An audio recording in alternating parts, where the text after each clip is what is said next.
last thing to be done to make sure it's ready. Looks like that one's tripped. Just turn this guy on and wait for the cooling water to flow through here. Put this guy back.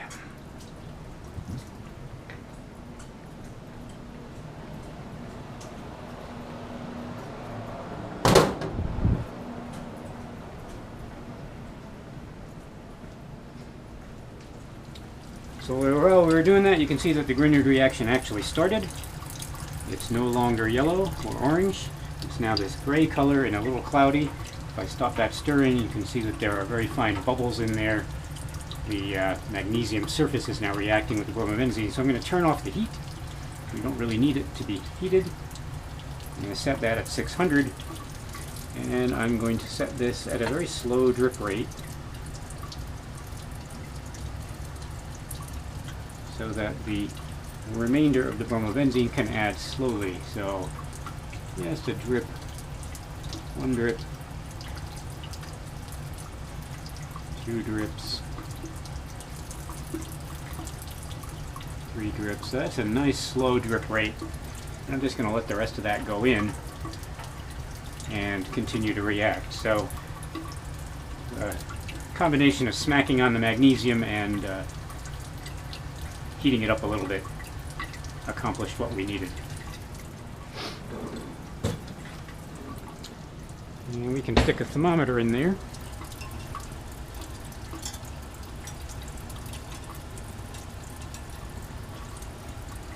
Often I put the thermometer down through the condensers, but that's not going to work this time, it looks like. Yeah, it's not going to work either. Guess I'm going to have to just sit it here. If I'm careful, I won't knock that over. We're going to want that sand bath up at about 40 to 45 degrees when we're actually refluxing. It's probably not much over room temperature right now. The orange color will come back when the Grignard reaction is over. But for now, we've got that nice gray solution. We missed the yellow because I was messing with the rotovap when it turned yellow. That's a nice looking reaction. Colorless, it looks a little bit gray because of the magnesium and all the bubbles that are forming from the boiling ether at the surface of the magnesium.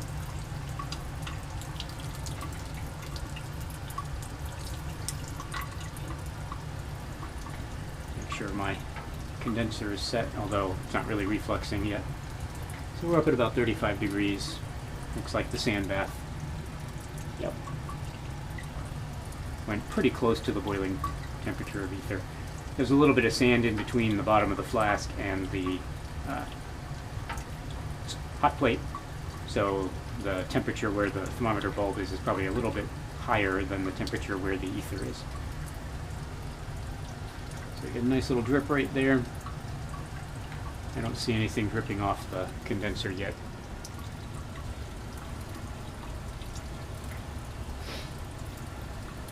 So that reaction's running. Rotovap should be ready. We'll make sure that the water is actually flowing all the way through the cooling coils. Sometimes when it goes completely dry like that, it's necessary to raise it up. But it looks like we got flow. So our rotovap's ready.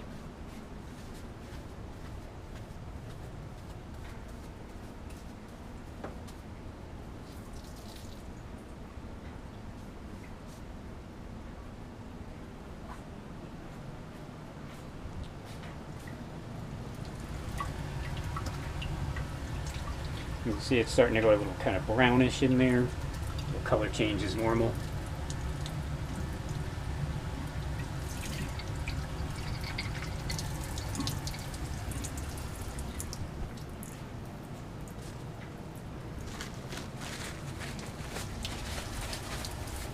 And we've still got a nice drip rate. Might be enhanced at this point by some boiling ether, because I do think I see a drip on the condenser. Still, we're adding that nice and slowly.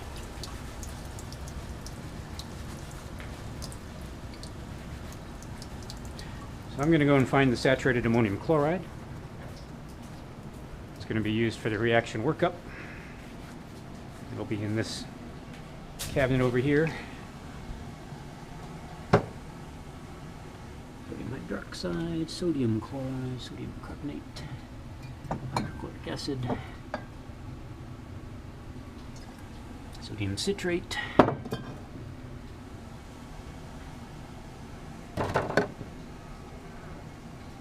sodium bicarbonate,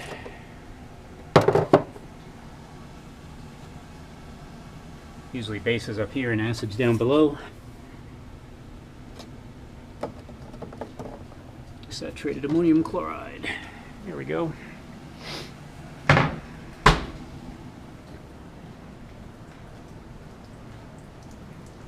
we only need about 10 milliliters of that.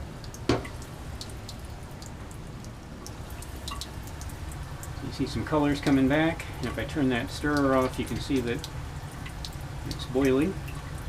So we got a reflux going.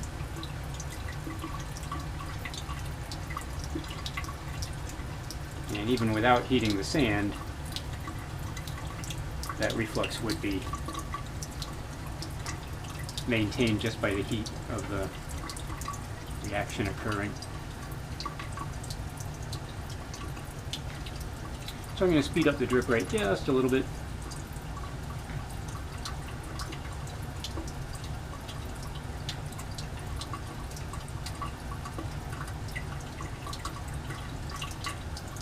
Drip, drip, a little more, drip, drip, drip. That's a good rate, I think. So we're looking at about 20 after 4. You, of course, will be able to use the length of the video to measure how long it took us to do the addition of the bromobenzene. And we definitely have some dripping coming off the condenser attached to the Claisen adapter. And we're still looking like we're at about 37 degrees at the bottom of the sand bath. Feels slightly warm to the touch, even though I'm not really heating it. It takes a while for the sand to cool down from the initial heating. It's fine though, we don't want the reflux rate to get out of control, but it's clearly not dripping that vigorously. So it's a good rate.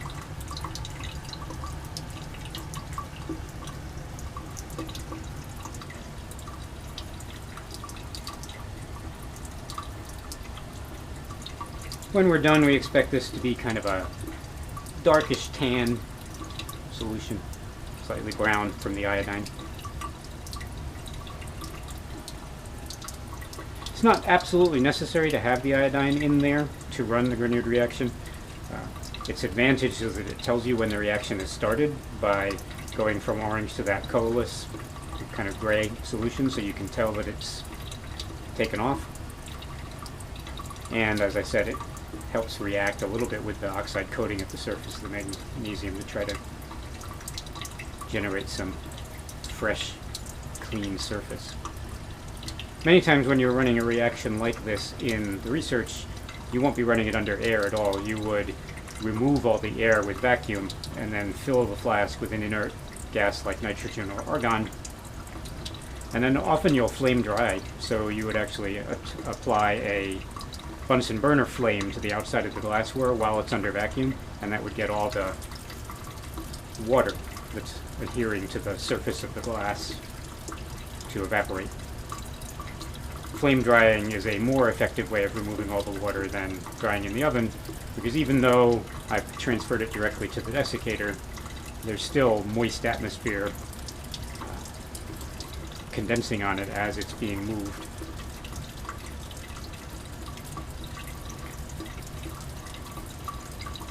And unfortunately, it's pretty humid today. Fairly typical of Ohio. It was sleeting a little last night. It's supposed to snow a little bit this afternoon.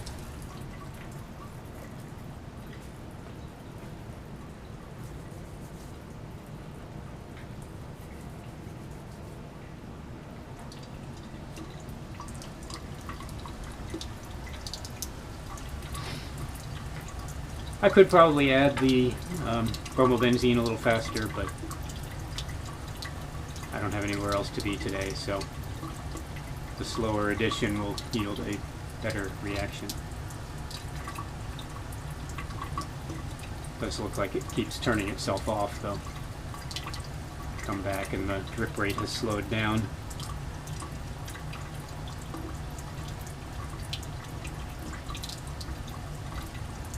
That often happens because a little bit of solid can get into the stopcock, the hole in the stopcock.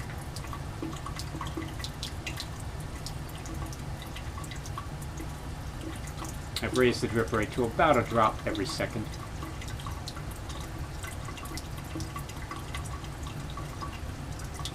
And my temperature is now at 35, which is good. That's the boiling point of ether. As I said, I'll crank it up to about 45 for the half-hour reflux. But I'd like to get all the bromobenzene in there before I turn up the reflux rate.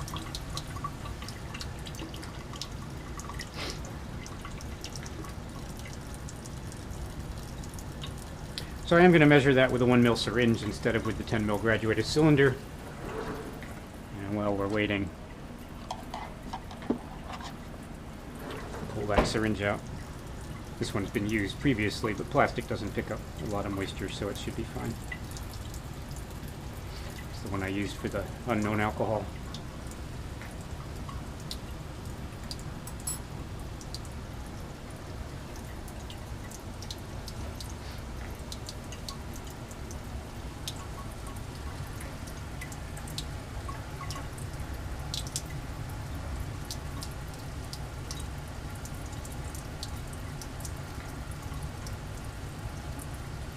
Dripping away nicely and refluxing, as evidenced by the dripping off the tip of the condenser.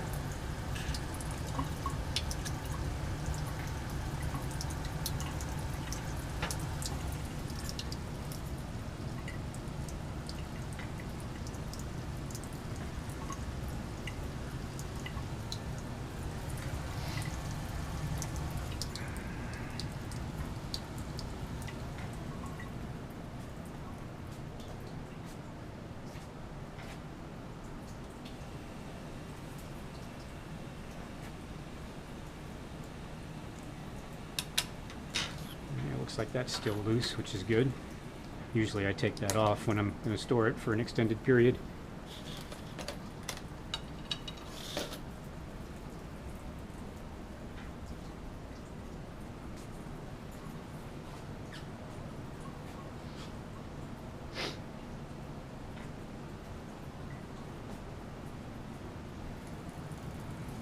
I'm going to turn off the recirculating pump. No point heating up the water with the pump, since we won't be using that for a little while. Extraction is going to be done, and I'll just end up using the same separatory funnel for the extraction that we're using for the reaction itself.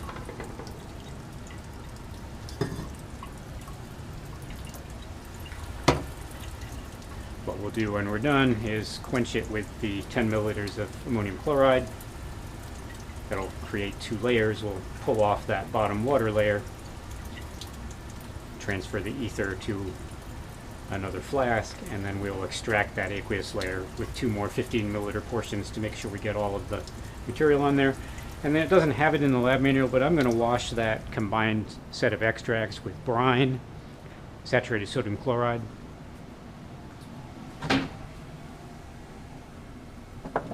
That saturated sodium chloride wash, or brine wash, helps me use less drying agent.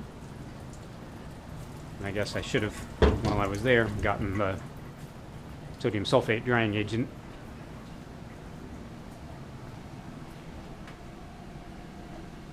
So I have that when I need it.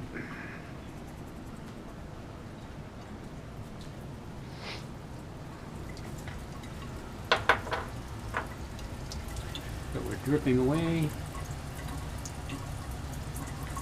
And it has slowed down again. why stopcocks like to close themselves off like that. So we'll raise that back up to our 1 drop per second rate.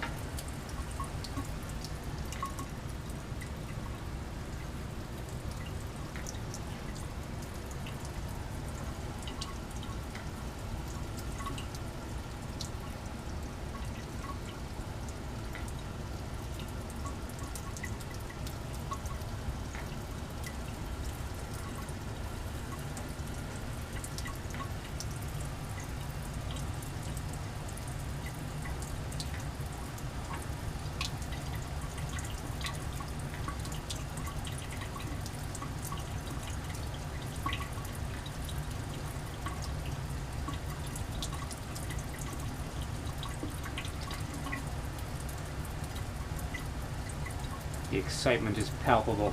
Drip, drip, drip. Perfect thing for a Monday afternoon when the weather's crap. You can see it's gone quite brown down there, which is normal. That's what we expect.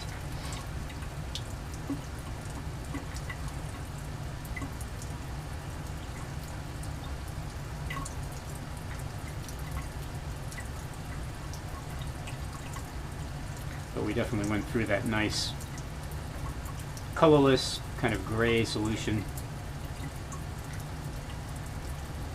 with about 17 drops of, which is about a milliliter. It's about 20 drops per milliliter. So about a milliliter of bromobenzene was added to get it going, or the bromobenzene solution was added to get it going. That was 7 milliliters total, 5 ether and 2 bromobenzene.